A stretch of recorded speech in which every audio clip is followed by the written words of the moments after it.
శ్రేష్టమైన వాక్య భాగం అంటే కీర్తన గ్రంథము 84వ అధ్యాయం మాత్రం అతి శ్రేష్టముగా దేవుని మందిరం నుంచి వివరించి ఉంది. అది చదువుకొని మనం ముగించుకుందాం. చూడండి 84 వచ్చి చదువమ్మా సరే. 84:4 ఈ మందిరమునందు ఎవరైతే నివసిస్తారో, ఈ మందిరానికి ఎవరైతే వస్తారో, ఆ మందిరంలో దేవుని మాట ఎవరైతే వింటారో వాళ్ళు ఎవరట? ధన్యులు. ఎవరు మనము? దేవుని మందిరంకి వచ్చిన అన్యాయస్తులు రాయబడి ఉందా?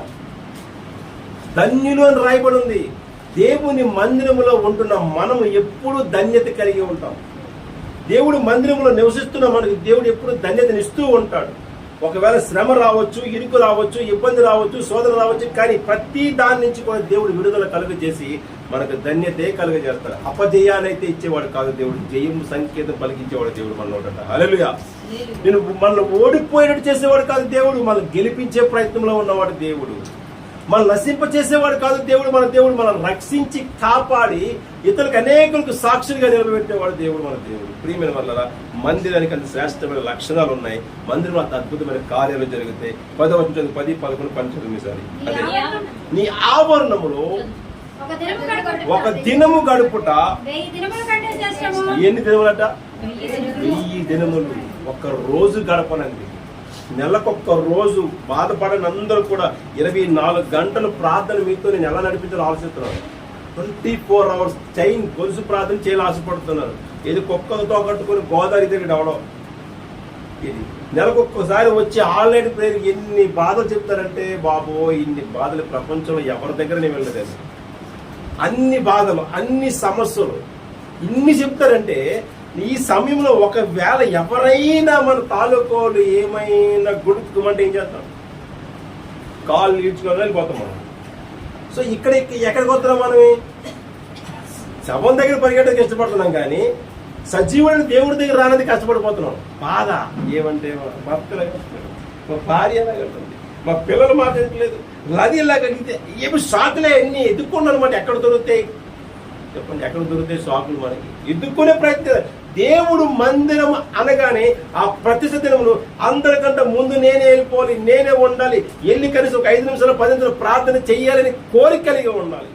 నా దేవుడు నా మాట వినట్లేదండి, నా మాట వినట్లేదండి. పాస్టర్ గారు ఫోన్ చేసినంత వరకు కూడా గ్రూపులో జాయిన్ అవ్వరండి ప్రార్థనలో. అది అలవాటు అయిపోయింది అందరికీ. పాస్టర్ గారు మళ్ళీ అందరికి ఫోన్ చేయాలి, ఏమో జాయిన్ అవ్వరా అంటే అప్పుడు ఆ అయ్యగారు వస్తుంది కూడా అయ్యగారు బయలుదేరుతారు అయ్యగారు ప్రార్థనకి ఆన్లైన్. అది కాదు దేవుడికి. అది దేవుడు నామాన్ని బట్టి మీరు ఎవరైతే దేవుని మందిరంలో ఉత్సాహంగా వస్తారో, సంతోషంగా వస్తారో, దేవుడు సంతృప్తి చెంది మీ పట్ల కార్యాలు చేస్తాడు. హల్లెలూయా. అందరూ వచ్చిన తర్వాత వెళ్దాము అంటే అందరూ అయిపోయిన తర్వాత వెళ్తారు దేవుడు మనకి. అందరూ వచ్చేసిన తర్వాత లాస్ట్లో వెళ్దాం అంటారు కదా, అందరికి ఆశీర్వదించిన లాస్ట్లో మనకి ఇస్తాడు అనమాట. అప్పుడు ఏమనిపిస్తుంది? దేవుడు ముందాకు ఇప్పించండి, నాకు లేకపోతే చూస్తాం ఇంకెత్తాడు ఎవడో, నాకు ఇవ్వలేదు కదా అనిపించి నా చేయడు దేవుడు. ప్రియమైన వాళ్ళరా ఇలాడు ఒక దినము గడుపుట 1000 దినముల కంటే శ్రేష్టం. ఇంకా భక్తిహీనుల గుడారములలో నివసించుట కంటే నా దేవుని మందిర ద్వారమున ఉండుట నాకు ఎంతో ఇష్టం. పక్కన ఉన్నాయి తాళాలు, మీకు అందరికీ అందుబాటులో ఉన్నాయి. పక్కది టోల్ ఫ్రీ నెంబర్ ఉంటుంది ఏమా, పక్కనే తాళాలు ఉంటాయి. మా దగ్గర ఉంటే మీకు దగ్గర రావు, మమ్మల్ని ఇబ్బంది పడ మా ఇంటికి రావాలని చెప్పి పక్కనే ఇలాగ వచ్చి చర్చికి వచ్చి తాళం తీసుకుని చర్చిలో మొరపెట్టి ఏడ్చి కన్నీళ్ళు కాచి ప్రార్థన చేసుకునే అవకాశం మీకు ఉంది. నేను గాజువాకు వచ్చాను, ఏదో పని ఖాళీ దొరికి నేను వచ్చేస్తాను. నేను ఉన్నాను, తాళాలు తీసుకుని లోపల కూర్చొని ప్రార్థన చేసుకుని వచ్చానంటే కలిసి నేను వచ్చేస్తాను. ఏమి తాళాలు ఎక్కడే కదా ఉన్నాయి, ఇబ్బంది కాదు కదా. ఖాళీగా ఇది ఈ గుడారం భక్తిహీనుల గుడారంలో ఇంట్లో కూర్చుంటే పిల్లల సోది, టీవీ సోది, ఇంకా ఇవే మనకి సెల్ ఫోన్ సోది, ఇరుగు పొరుగు వారి సోది, భక్తిహీనులు గుడారం ఇదంతా కూడా.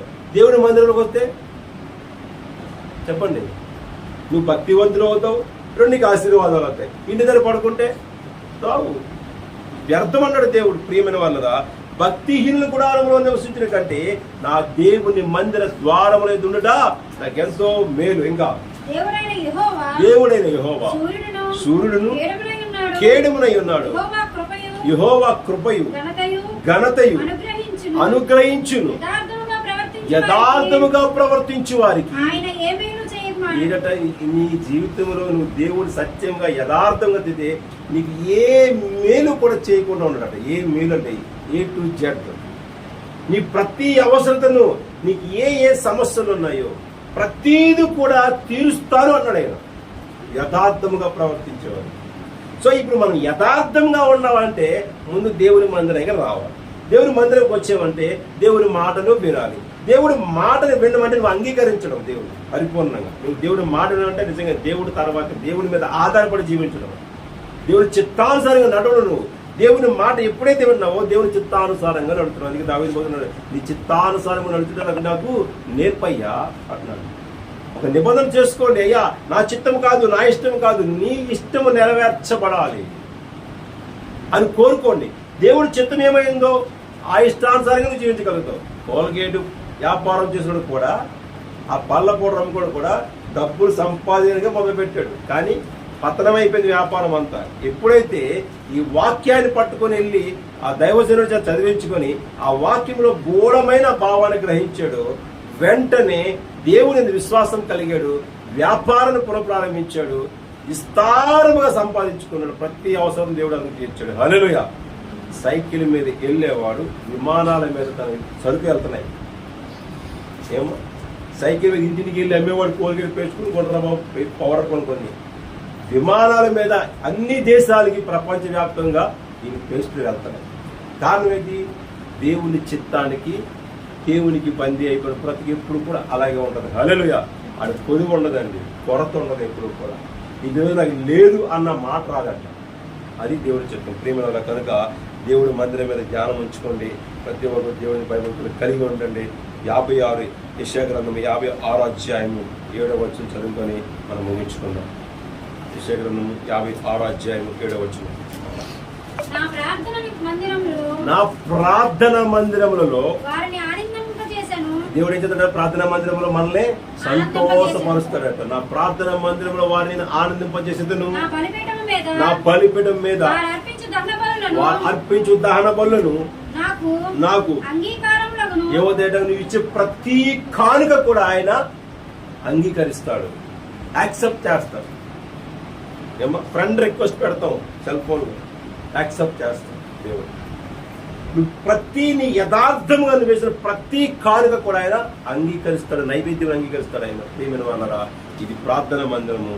దేవుని మందిరం విడిచిపెట్టి మేము ఎక్కడికి వెళ్ళమని చక్కని మాటలు ఉన్నాయి. దేవుడి మందిరం కోసం విశేషమైన జ్ఞానం కలిగిన మాటలు ఉన్నాయి. ఇవన్నీ విని కూడా దేవునికి దూరంగా మాత్రం జీవించకండి. దేవుని మందిరంకి వెళ్తేనే దేవుడా, ఇంటి దగ్గర పడుకుంటే దేవుడు కాదా అన్నవారు చాలా మంది ఉన్నారు. మరి ఇది దేవుడి గురించి రాశారు మందిరం గురించి. ఇంటి దగ్గర ప్రార్థించిన రామని చెప్పాడు దేవుడు లేదు. దేవుని మందిరంకి వెళ్ళమని చెప్తుంది వాక్యం. దేవుడి మందిరంలోకి వెళ్తేనే పరిశుద్ధత ఉండదు. అక్కడే మనం ఏకాగ్రత రాగలుగుతాం, అక్కడే పరిపూర్ణలు అవుతాం, అక్కడే పరిశుద్ధాత్మ దేవుడు మన మీద సంచరిస్తాడు. ఒంటరిగా చేసుకునే ప్రార్థన వేరే, ఒంటరిగా జీవించే సమయం వేరే, ఒంటరిగా గడిపే కాలం వేరే, దేవుడి మందిరంలో అందరి మధ్య నివసించే సమయం వేరే. ప్రియమైన వాళ్ళ దేవుడి మందిరానికి ఎవరు దూరం కాకండి.